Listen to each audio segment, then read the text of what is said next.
V12 motorli oxirgi haqiqiy kabrioletlaridan biri Rolls-Royce Phantom Drophead. Bu mashina elektrokar yoki gibrid emas. Kapotning tagida rostakam 460 ot kuchiga ega dvigatel joylashgan.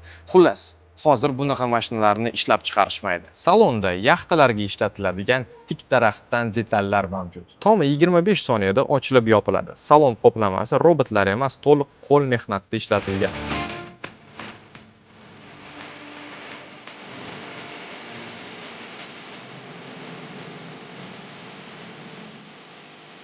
Statusingizni mana shu Rolls-Royce kabi hech qaysi mashina ta'kidlay olmaydi. Rolls-Royce Drophead bu nafaqat hashamatli avtomobil, balki yo'lingizdagi har bir eshik uchun kalit desa ham bo'ladi.